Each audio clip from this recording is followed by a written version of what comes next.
रविवारी रात्री 12:15च्या दरम्यान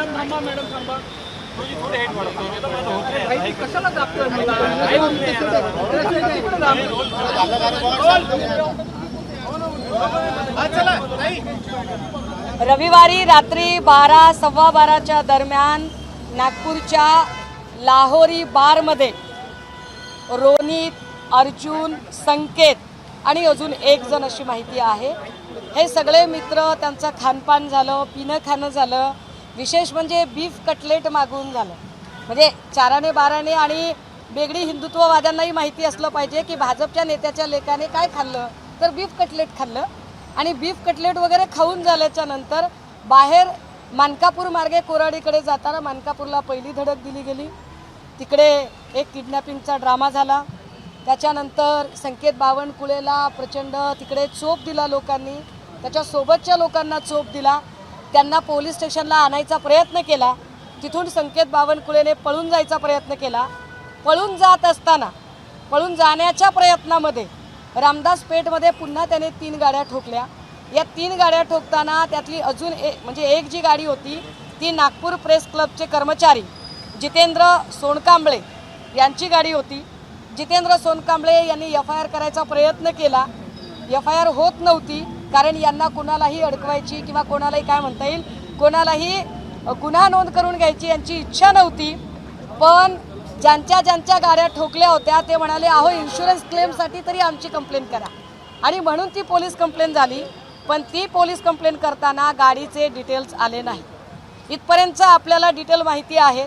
आत्ता मी पोलिसांना माझे काही प्रश्न विचारले होते, त्यातला महत्त्वाचा प्रश्न की जर त्यांनी असं मला सांगितलं की सेम डेला आम्ही आरोपी ताब्यात घेतलेले आहेत आणि सेम डेला आरोपींचं आम्ही मेडिकल केलेलं आहे। प्रश्न क्रमांक 1, जर सेम डेला आरोपी ताब्यात घेतले तर आरोपी हवेतून तरंगत नाही आले यांच्याकडे, गाडीत होते। सेम डेला आरोपी ताब्यात घेतले तर गाडी कुठे आहे? गाडीची जर एकूण अवस्था बघितली तर गाडी उडून जाऊ शकत नाही गॅरेजला, गाडी जागेवरच असणार, गाडीला टो करायला वेळ लागलेला असणार। मग त्या गाडीचे डिटेल FIR मध्ये का आले नाही? PI चंद्रकांत चकाटे काय लपवतायत? मुद्दा क्रमांक 1। मुद्दा क्रमांक 2, मेडिकलसाठी 3ही लोकांना का पाठवलं नाही? फक्त रोनित आणि अर्जुनलाच मेडिकलला का पाठवलं? संकेतचं मेडिकल का केलं गेलं नाही? जर पोलिसांचं म्हणणं आहे की गाडी एक जण चालवत होता तर मग मेडिकल एकाचंच करायचं होतं, 2 मेडिकल का केले तुम्ही? 3रं मेडिकल केलेलं नाही। मुद्दा क्रमांक 3, हे सगळं होत असताना अपघाताची गाडी स्पॉट पंचनामा व्हायला पाहिजे, गाडीचा पंचनामा व्हायला पाहिजे, यात गाडीचा पंचनामा केला गेला नाही। गाडीचं वय अवघं 28 दिवसांचं आहे। ही गाडी अतिशय नवीन गाडी आहे, म्हणजे गाडीत काहीच बिघाड नव्हता। याचा अर्थ रॅश ड्रायव्हिंग आणि नेग्लिजन्सचा गुन्हा आहे याच्यामध्ये, की गाडी 150च्या वेगाने होती। एरवी आमचा 10ने वेग वाढला तर चलान फाडायला पोलीस तयार असतात, 150च्या वेगाने गाडी चालत होती। नवी गाडी अशी बंद पडू शकत नाही, रॅश ड्रायव्हिंगमुळे हा अपघात झाला। या सगळ्यांमध्ये अपघाताच्या गाडीचा पंचनामा होऊन गाडी जमा करायला पाहिजे, पण ती गाडी तात्काळ गॅरेजमध्ये रिपेअरिंगला पाठवली गेली। सोमवारी यावर ज्यावेळेला आम्ही ट्विटर्स आणि वेगवेगळ्या सोशल मीडियावरून आवाज उठवला तेव्हा ही गाडी पुन्हा पोलीस स्टेशनला आणली गेली। याचे व्हिडिओ फुटेज आणताना नेतानाचे मी ऑलरेडी ट्विटरवर पोस्ट केलेले आहेत। म्हणजे मदने साहेब आणि चकाटे साहेब यांनी मला कितीही वेगळी माहिती द्यायचा प्रयत्न केला तरी त्याचे फुटेज ऑलरेडी दिलेले आहेत। याच्यामध्ये महत्त्वाचं की आम्हाला प्रकरण उशिरा कळलं, ठीक आहे बाबा, तुम्हाला उशिरा कळलं प्रकरण, संकेत बावनकुळेची गाडी आहे हे पोलिसांना कळलंच नाही, फार गमतीदार आहे। इतके प्रामाणिक आहेत चंद्रशेखर बावनकुळे साहेब, कौतुक केलं पाहिजे त्यांच्या प्रामाणिकपणाचं, त्यांच्या ऑनेस्टीचं, की पोलिसांना कळलंच नाही, कुणालाच कळलं नाही। आणि बावनकुळे साहेब एकदमच प्रगट झाले संध्याकाळी आणि ते म्हणाले, माझ्या मुलाची गाडी आहे, माझ्या मुलाला तुम्ही त्याची चौकशी करा। कशी चौकशी करायची बावनकुळे साहेब? अहो तुमच्या मुलाचं नाव साधं FIR मध्ये अजून आलेलं नाही, तुमच्या मुलाला FIR मध्ये नाव घ्यायला पोलीस घाबरतात, तर निरपेक्ष चौकशी कशी करायची बरं या सगळ्या प्रकरणाची? याच्यातले अनेक पंचनामे राहिलेले आहेत जे झालेले नाही। जे इंज्युअर्ड लोक आहेत, कोण इंज्युअर्ड आहे, किती इंज्युअर्ड आहे, कुठल्या हॉस्पिटलमध्ये ठेवलं, यावर कसलीही वाच्यता कुठेही करण्यात आली नाही। ही बातमी कुठल्याही प्रिंट आणि इलेक्ट्रॉनिक मीडियाकडे जाणार नाही याची काळजी घेऊन हे प्रकरण पूर्णतः रफादफा करायचा प्रयत्न केला गेला। काल कुणीतरी एक काँग्रेसचे पदाधिकारी काहीतरी बोलले आणि ते म्हणाले की असं काही घडलंच नाही, मी या मतदारसंघातलं आणि मला माहिती होतं। जर तुम्हाला सगळं माहीत होतं तर ते व्यक्त करायला मंगळवार का उलटला? तुम्ही ते रविवारी घटना घडली सोमवारी सकाळी का व्यक्त झाला नाहीत? सोमवारी संध्याकाळी का व्यक्त झाला नाहीत? मंगळवारी सकाळी का व्यक्त झाला नाहीत? तुम्हाला 36 तास का लागले व्यक्त व्हायला? यातच काय उत्तर आहे ते आम्हाला उत्तर प्राप्त झालेलं आहे। आता त्याच्या पुढे जाऊन आत्ता मी DCP साहेब आणि PI साहेब दोघांना काही प्रश्न विचारले होते ह्या पंचनामा आणि मेडिकलच्या संदर्भाने आणि ते म्हणाले की आमचा तपास चालू आहे। जर तुमचा तपास चालू आहे आणि तुम्हाला आता कळलं की गाडी कुणाची आहे आणि माणूस कोण होता तर तुम्ही सेक्शन वाढवत का नाही? तुम्ही आरोपी अजून एक वाढवत का नाही? तर त्यावर ते मौन आहेत। स्वाभाविक आहे, कदाचित होम डिपार्टमेंटपेक्षा बावनकुळे साहेबांची ताकद थोडी भारी पडत असेल, त्यामुळे संकेतचं नाव FIR मध्ये नव्याने घ्यायला आणि सेक्शन वाढवायला ते नाकारत आहेत। सकाळी मला काही प्रश्न विचारले गेले। सकाळी विमानतळावर काही पत्रकारांनी प्रश्न विचारले आणि ते म्हणाले की जितेंद्र सोनकांबळे हा तक्रार मागे घेत आहे किंवा मागे घेतली। मी म्हटलं तुम्हाला कुणी सांगितलं? ते म्हणाले ऑफ द रेकॉर्ड। हे काही माणसांना चिंता फार असते की ऑफ द रेकॉर्ड तक्रार मागे घेतली म्हणाले। राजे हो, हे नीट समजून घ्या। According to Indian constitution CRPC 169 ने तरी तुम्हाला तपासा अंती ABC ची समरी करून त्याचे रिपोर्ट देऊन तपासा अंती तथ्य आढळून आले असे म्हणत तुम्हाला त्याचा अहवाल द्यावा लागतो, तर एखादी FIR रद्द होते किंवा 482 मध्ये जाऊन ऑनरेबल हायकोर्टकडे तुम्हाला त्याचं प्रोसिडिंग करावं लागतं, प्रोसेस करावी लागते आणि मग तिकडनं FIR रद्द होण्याच्यासाठीचे कारवाई केली जाते। पण ज्या अर्थी फिर्यादीने फिर्याद मागे घेतली असं तोंडी सांगून एक अफवा पसरवली जाते, त्या अर्थी जितेंद्र सोनकांबळे या फिर्यादीवर प्रचंड दबाव केला जातोय। जितेंद्र सोनकांबळे हे अनुसूचित प्रवर्गात येतात, उलट या सगळ्यांमध्ये एका अल्पसंख्य अनुसूचित माणसावर कमालीचे दबाव आणण्याचा प्रयत्न केला जातो। अजूनही जितेंद्र सोनकांबळे एका शब्दाने कुठे बोलले नाहीत, माध्यमांच्या समोर आले नाहीत। ते का येऊ शकले नाहीत? ते कुठल्या दडपणाखाली आहेत? मला त्यांच्या जीविताची जास्त काळजी आहे। त्यांना पोलीस प्रोटेक्शन असलं पाहिजे, त्यांच्या जीवाला संरक्षण मिळालं पाहिजे।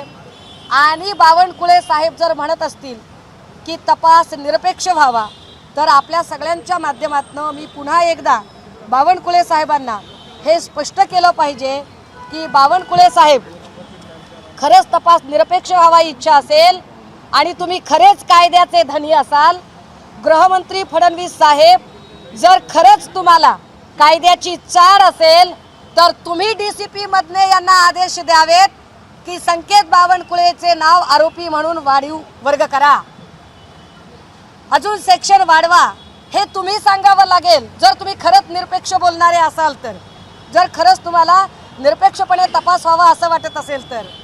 आणि महत्त्वाचं, देवेंद्र फडणवीस साहेब असं म्हणाले की याचं राजकारण करू नका। काय फडणवीस साहेब, तुम्ही तर ते एखाद्या मालिकेमध्ये एखाद्या व्यायामचा कसा एखादा डायलॉग फेमस असतो तसा एकच डायलॉग घेऊन बसलात। काही झालं की राजकारण करू नका, राजकारण करू नका, राजकारण करू नका। विसरलात का फडणवीस साहेब? अहो, एका अशराफ जीवाला, पूजा चव्हाणच्या अब्रूचं मातेरं उधळणारी तुमचीच पार्टी, ज्या मंत्र्याचा राजीनामा तुमच्या पार्टीने मागितला त्याच मंत्र्याला पंक्तीला घेऊन बसणारी तुमचीच पार्टी, तेव्हा कुणी राजकारण केलं? फडणवीस साहेब, काल RSSचे सरसंघ संचालक मोहन भागवतजी यांनी गरज नसताना शिवस्मारक आणि शिवजयंतीचा वाद उकरून काढत टिळक फुले असं कंपॅरिझन सुरू केलं। जिवंत माणसं तर जिवंत माणसं, तुम्ही महापुरुषांना सुद्धा राजकारण करताना सोडत नाही। खरं तर शिवस्मारक हे टिळकांनी शोधून काढले नाही असं म्हणण्याने टिळकांची उंची कमी होत नाही, टिळकांचं कर्तृत्व कमी होत नाही, पण जाणीवपूर्वक अनुयायी आणि टिळकांचे अनुयायी अशा दोन अनुयायांमध्ये सामाजिक आणि जातीय संघर्ष निर्माण करण्याचा प्रयत्न, किती सुप्त आणि घाणेरडी इच्छा तुमची आहे की तुम्ही महापुरुषांच्या जीवावर राजकारण करणारे। तुम्ही सांगता आम्हाला राजकारण करायचं नाही। आता अजून एक गोष्ट की या सगळ्यांमध्ये संकेत गाडीच चालवत नव्हता, किती पळवाटा काढाव्या की संकेत गाडीच चालवत नव्हता, मग संकेतला का बरं त्याच्यामध्ये अडकवावं? तर मी जरा आपल्याला सांगितलं पाहिजे, सलमान खान वर्सेस स्टेट या केसचा मी मध्ये उल्लेख केलाय आणि अलिस्टर परेरा वर्सेस स्टेट या दोनही केसमध्ये ऑनरेबल कोर्टाचं जजमेंट आहे आणि ऑनरेबल कोर्टाने सांगितलेलं आहे की एखादी व्यक्ती भले ती गाडी चालवत नसेल परंतु तिच्यामुळे तो अपघात झालेला आहे, कारण त्याने अपघात होण्याचा त्याने एका पिलेल्या माणसाला, कारण मीही असंच म्हणते बावनकुळे साहेब की संकेत लाहोरी बारमध्ये मसाले दूधच प्यायला गेला होता, तो मसाले दूध प्यायला गेला होता आणि बाकीचे दारू प्यायला गेले होते, पण मसाले दूध पिलेल्या माणसाने आपल्या 2.5 कोटीच्या गाडीची चावी एका प्रचंड दारू पिलेल्या माणसाच्या हातात दिली। ही चूक नव्हे का? एखाद्या कंपनीचा मालक, कंपनी जर एखाद्या कामगाराचा मृत्यू झाला तर जरी तो ती मशिनरी चालवत नसेल तरी गुन्हा कंपनीच्या मालकावर दाखल होतो।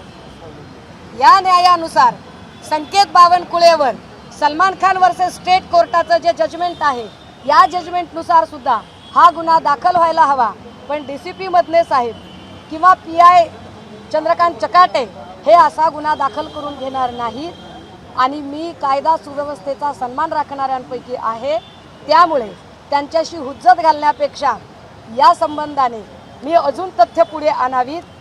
पण ही तथ्य पुढे आणण्यासाठी मी नागपूरला आलेली असतानाच अजून एक घटना घडली आहे, ती रामटेकच्या जंगलामध्ये 24 वर्षीय तरुणी आणि त्या 24 वर्षीय तरुणीचा मृतदेह पुरण्यात आला, पुराव्यांशी छेडछाड केली गेली, इथेही छेडछाड झाली। याही प्रकरणामध्ये गाडीची नंबर प्लेट बदलणं असेल, या सगळ्या गोष्टी केल्या गेल्या। खरं तर पुरावे नष्ट करण्याचा प्रयत्न म्हणून त्या दिवशी ड्युटीवर असणाऱ्या पोलिसांना सुद्धा सहआरोपी केले पाहिजे आणि सहआरोपी करून गुन्हे दाखल झाले पाहिजे। हे 24 वर्षीय तरुणीचं प्रकरण रामटेकमध्ये झालंय। गृहमंत्री साहेब, एवढी प्रकरणं महिला सुरक्षित कुठेच नाहीये, पण तुम्ही राजीनामा देऊ नका। फडणवीस साहेब, मी तुमचा राजीनामा अजिबात मागणार नाही, उलट मी म्हणेल की तुम्ही देऊच नका राजीनामा। अजून 5-50 जण मेले तर काय फरक पडतोय, मरू द्यात 5-50 जण, कारण तुम्ही काही सांभाळूच शकणार नाहीये आणि तुम्हाला कुठलं आंदोलनही हाताळता येत नाही। बदलापुरात तुम्ही काय केलं ते समजू शकतो। या सगळ्या प्रकरणात माझी अजूनही लॉ अँड ऑर्डरची चाड असणाऱ्या डिपार्टमेंटला विनंती असेल की संकेत बावनकुळे याला आरोपी म्हणून त्याचं नाव त्यात नमूद केलं जावं। ते होणार नसेल तर मला त्याच्यासाठी वेगळी कायदेशीर प्रोसेस करावी लागेल आणि त्या कायदेशीर प्रोसेससाठी मी पुढे ऑनरेबल कोर्टाकडे जाईल। आपण विचारू। चौथा आरोपी कोण होता? तो सुद्धा भाजपच्या आमदाराचा एक मुलगा होता अशी चर्चा आहे। चौथ्या आरोपीची माझ्यापर्यंत अजून माहिती नाही, पण ती माहिती मिळवण्याचा मी प्रयत्न करते। पण हे 3 आरोपी सुद्धा याच्यावर पोलिसांनी चकार शब्द काढला नव्हता। हेही आरोपी किंवा ते लाहोरी बारमध्ये होते, त्यांनी काय खाल्लं, त्यांनी काय पिलं, ते किती वाजता बाहेर पडले, ते मानकापूरवरून इकडे कसे आले, किडनॅपिंग, मारहाण, या सगळ्या गोष्टी म्हणजे मला अगम्य वाटतं की एकीकडे विकास ठाकरे म्हणाले की मी इथला आहे, मला सगळं माहिती आहे, बोलले काहीच नाही, आम्हाला तिथे बसून ती सगळी माहिती गोळा करावी लागली आणि सांगावी लागली। असो, त्यांचे काय जे असेल ते असेल, मला त्याच्या खोलात जायचं नाही, परंतु गृहमंत्र्यांच्या शहरामध्ये स्वतः भाजपच्या प्रदेशाध्यक्षाच्या मुलाकडून अशी गोष्ट घडणं एका अर्थाने गोरगरिबांना जगण्यासाठी वातावरण पोषक नाही, अशीच स्थिती भाजपाने आज घडीला निर्माण केलेली आहे, हे स्पष्ट आहे। 2 गाड्यांची रेस लागली होती, 2 गाड्यांची रेस लावण्यात आली होती, ते एक गाडी कुठली आहे? या ज्या 2 गाड्यांची रेस मी म्हटलं ना की ती गाडी खराब नव्हती, गाडी अतिशय नवीन गाडी आहे. या गाड्यांची रेस लावणं म्हणजे बडे बाप की बिगडी औलादे जो होती है वो अक्सर अशा पद्धतीने गोरगरिबांच्या जीवाशी खेळ खेळतात आणि त्याला बढावा देणारे नेत्यांनी लेकरांना समजून सांगावं, वावा संस्कार वर्गच उघडावेत. म्हणजे विकास ठाकरेंचा हा सल्ला तसाच आहे जो आमच्या पोर्शेकार प्रकरणामध्ये 5 पानाचा निबंध लिहा म्हटल्यासारखा. संस्कार द्यावेत. मग यालाही 5 पानाचा निबंध लिहूच द्या. निबंध लिहिला की संपला विषय. मला वाटतं म्हातारी मेल्याचे दुःख नसते पण काळ सोकावतो. अशी जर चुकीची प्रथा पडली तर उद्या तुम्ही हिट अँड रनच्या संबंधाने केलेल्या कायद्याला काहीही अर्थ उरणार नाही. मग भाजपाने हा कायदा फक्त आणि फक्त विरोधक आणि गोरगरीब जनतेसाठी केलेला आहे का? सत्ताधाऱ्यांसाठी हा कायदा नाही असं तरी त्यांनी सभागृहात एकदा नमूद करा. संजय राउत ने गंभीर आरोप लगाया है कि इस पूरे मामले में संकेत बावनकुले और उसके दोस्तों ने जिस होटल बार में शराब पी वहाँ बीफ कटलेट भी खाया है. अरे हमने बोला ना, त्यांची जी बिलं सादर केलेली आहे. हिंदी में बताइए. मैं फिर एक बार आपको बताने की कोशिश करूंगी कि आज मैं इस पूरे एक्सीडेंट के मामले की पूरी इंक्वायरी के लिए पुलिस थाने आई थी. यहाँ पर मुझे पहले पीआई चंद्रकांत चकाटे जी और बाद में डीसीपी मद ने इन दोनों ने कुछ जानकारियाँ दी, लेकिन वह मेरे लिए बिल्कुल ही पर्याप्त नहीं है और ना ही मैं उससे किसी भी प्रकार से संतुष्ट हूँ. क्योंकि मुझे ऐसे लगता है कि इस सारे मामले में गाड़ी के डिटेल्स एफआईआर में क्यों नहीं आए. तो वह कह रहे हैं कि वह हमें बाद में मिली. तो ठीक है, आपको बाद में मिली तो अब आप उसे सप्लीमेंट्री बताइए, लेकिन वह करने को तैयार नहीं है. दूसरा कि मेडिकल आपने 2 लोगों का ही क्यों किया, संकेत का क्यों नहीं किया. तो कहते हैं कि संकेत भाग गया. माने पुलिस बड़ी कमज़ोर है, सिस्टम कमज़ोर है कि आप नहीं उसे ढूंढ पाए हैं. हम तीसरा बोल रहे हैं कि एक्सीडेंट में जो कार आप जमा कर लेते हो उसकी एक स्पॉट पंचनामा होता है. वो स्पॉट पंचनामा होना चाहिए और ऐसी कार आप गैरेज को नहीं भिजवा सकते हो. लेकिन यह कार हड़बड़ी में गैरेज को भिजवाई गई. क्या कार गैरेज में भिजवाते समय और गैरेज से बाहर निकालते समय के वीडियो फुटेज मैंने ऑलरेडी ट्वीट कर दिया है. इसमें एक रूमर्स फैलाने की कोशिश की कि जिसका एप्लीकेशन है, जिसकी एफआईआर है, उस जितेंद्र सोनकांबले ने एफआईआर वापस ली है. किसी पत्रकार ने ही मुझे कहा. पत्रकार ने कहा कि ऑफ द रिकॉर्ड बोल रहा है. ऑफ द रिकॉर्ड कैसे होता है भाई? एफआईआर जितना मेरा जितना आकलन है, जितनी मेरी पढ़ाई हुई है, उसके मुताबिक आइदर 169 समरी ABC टाइप जो नहीं होती तब तक आप इसका नाम या एफआईआर आप क्लोज नहीं करवा सकते. दूसरा, आपको हाई कोर्ट में क्वैशिंग के लिए जाना पड़ेगा और 482 की प्रोसेस करनी पड़ेगी. तब कोर्ट तय करेगा कि उसे क्वैश हो सकता है कि नहीं. विद इन 36 आवर इस तरह की अफवाहें फैलाना ये एक तरह से जितेंद्र सोनकांबले पर दबाव बनाने की कोशिश है. Jitendra Sonkamble belongs to scheduled caste. तो मुझे डर लगता है कहीं ना कहीं कि सोनकांबले की जान माल का कोई नुकसान न हो, उसे किसी तरह की हानि ना पहुंचे. क्या पुलिस इस बात की गारंटी देती है?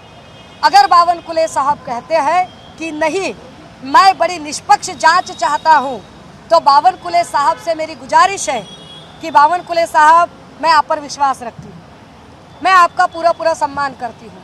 अगर आप कहते हैं कि निष्पक्ष जांच होनी चाहिए तो पहले आप एक आदेश यहाँ निर्गमित कीजिए. आप, क्योंकि मैं आदेश बोल रही हूँ सर, मैं आदेश बोल रही हूँ क्योंकि डिपार्टमेंट के लोग कुछ कर ही नहीं सकते. यहाँ पत्ता भी नहीं हिलता है आपके आदेश के बगैर. तो फडणवीस साहब और आप आदेश निर्गमित करें कि इस सारे मामले में जो तीसरा संकेत है, जिसकी खुद की गाड़ी है, उसका नाम एफआईआर में लिया जाए. तब निष्पक्ष हो सकती है जानकारी. अगर वह एफआईआर में नाम नहीं आता है और जब तक बावनकुले साहब आप नहीं बोलते हो कि संकेत का नाम एफआईआर में आए, तब तक मैं नहीं मानती कि आप निष्पक्ष जानकारी, आप यह सिर्फ स्वांग रचा रहे हो. बाकी आपने कितना दबाव बनाए रखा है यह हमने देखा. रविवार की घटना का सोमवार और मंगलवार कोई भी वार्तांकन किसी भी न्यूज़पेपर में नहीं आया था. यह बड़ी सोचने वाली बात है. आपने यह दबाव बनाने की कोशिश की पूरे पुलिस प्रशासन ने सबूतों के साथ छेड़खानी की, सबूतों को मिटाने की। मैं पुलिस प्रशासन पर आरोप कर रही हूँ कि यहाँ पर सबूतों को, क्योंकि नेम प्लेट अभी भी आपने देखा, आपने फुटेज देखे, हमने खुद वहाँ जांच की कि अभी भी गाड़ी की नेम प्लेट नहीं है। किसने निकाली नेम प्लेट? अगर वो संकेत भाग गया था, दोनों को हिरासत में लिया था, तो कौन था वो चौथा शख्स जिसने गाड़ी की नेम प्लेट और नंबर प्लेट बदली थी? जवाब तो चाहिए हमें। कोई मिस्टर इंडिया तो नहीं होगा भैया, तो कौन है सो आप जरा बताइए। और जिस तरह से कहा जा रहा है कि नहीं हम तो अब क्या हो सकता है कि बोले गाड़ी भले ही संकेत की हो, लेकिन गाड़ी संकेत चला ही नहीं रहा था। पहले बोले थे कि संकेत गाड़ी में था ही नहीं, पहले तो गाड़ी भी संकेत की नहीं थी, तो धीरे धीरे संकेत की गाड़ी आई, फिर संकेत आया, फिर संकेत गाड़ी की पिछली सीट पर बैठा, फिर संकेत साइड की सीट पर बैठा। बहुत जल्द संकेत ड्राइवर की सीट पर भी बैठेगा। मैडम, संजय राउत ने कहा है कि जो इस होटल में आरोपी ने खाना खाया था वहाँ बीफ खाया है, आपने भी आरोप लगाया है, लेकिन जो होटल के मालिक है वो डिनाई करे क्योंकि होटल में बिकता नहीं है। तो ऐसे क्या कोई आपने बिल पुलिस को दिया है या आपके पास है ऐसा कोई बिल? भैया, जहाँ डीसीपी साहब, ये वही डीसीपी साहब है जिनकी गिरेबान पर बीजेपी के लोगों ने हाथ डाला था, लेकिन फिर भी डीसीपी मदनी साहब ने पुस्तक नहीं किया। इसका स्पष्ट रूप से अर्थ यह है कि पुलिस प्रशासन पर कितना बड़ा दबाव है। अगर पुलिस प्रशासन पर इतना बड़ा दबाव है तो बार चलाने वाले जो भी उसके ओनर और ये लोग हैं, इन पर कितना दबाव होगा। तो इनका यह बयान देना बड़ा सहज है। मैंने कहा कि कितने फुटेज है नागपुर में, कम से कम 3000, स्मार्ट सिटी है ना भैया, तो 3500 सीसीटीवी बिठाए गए हैं और 3500 सीसीटीवी में से बिल्कुल जो हमें चाहिए वही गायब है। ये बड़े अचरज की बात है।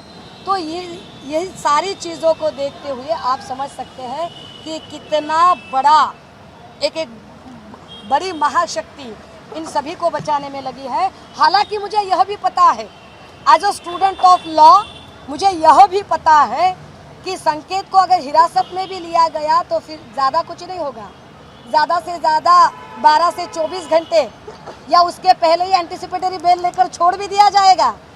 लेकिन बात लॉ एंड ऑर्डर की है, बात कानून की है कि उस पर आप चार्जेस क्यों नहीं लगा रहे हो। और जो लोग इस तरह की ये बातें बना रहे हैं, इन सारे लोगों की वजह से एक समाज में संदेश जाता है कि बिगड़े बाप की, यह बड़े बाप की बिगड़ी औलादे जो है यह गरीबों को कभी भी कुचल सकती है। और यह संदेश बड़ा खतरनाक है। अपहरणाचा गुन्हा त्यांनी दाखल केला, त्यांचं अपहरण झालं होतं, त्यांना मारहाण झाली होती 2 मुस्लिम युवकांनी, त्याचा काय उल्लेख आहे ह्याच्यामध्ये? अपहरणाचा जो चर्चा आहे ती काल पत्रकार परिषदेमध्ये पोलिसांनीच केली।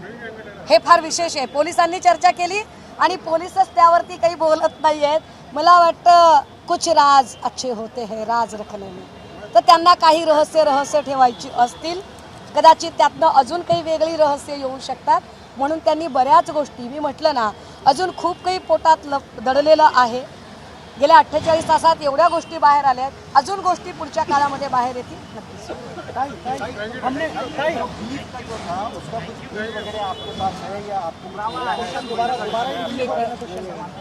सर, उन्होंने बीफ खाया था। उन्होंने, आप शायद भूल रहे हैं कि 3 में से 2 लोगों का मेडिकल हुआ है। मेडिकल में उन्होंने क्या खाया, क्या पिया, यह भी साफ साफ नज़र आया है। और दूसरी बात कि रही बिल की, तो बिल अगर हमने दिखाया भी कि भैया देखो हमने बिल या कॉपी जो अभी हमने यह हस्तगत की है, फिर भी वो कहेंगे नहीं हमारे कंप्यूटर में तो पर्चा ही नहीं है। तो यह मुद्दा कोई कारगर साबित नहीं होगा। लेकिन यह बात पक्की है, मेडिकल हुआ है दोनों का और बीफ खाया हुआ है। हमने सुबह 10 तारीख को इस खबर को दिखा दिया था और चंद्रशेखर बावनकुले का नाम भी बता दिया था, लेकिन पुलिस उसके बाद भी मना करती रही। तो पुलिस पे कितना प्रेशर है? आपका तहे दिल से स्वागत है सर। नागपुर टुडे का आपने रीट्वीट भी किया। यस, नागपुर टुडे की ही उस एक न्यूज़ की वजह से फिर न्यूज़ इतनी बढ़ गई थी। तो मैं आप किसी ने न्यूज़ नहीं दिखाई थी, नागपुर टुडे ने इसको नहीं, मुझे नहीं लगता कि बाकियों का दोष है इसमें। बाकियों को वह न्यूज़ शायद मिली ही नहीं और पुलिस प्रशासन ने वहाँ तक पहुँचा ही नहीं शायद। Thank you so much. ताई, माईक.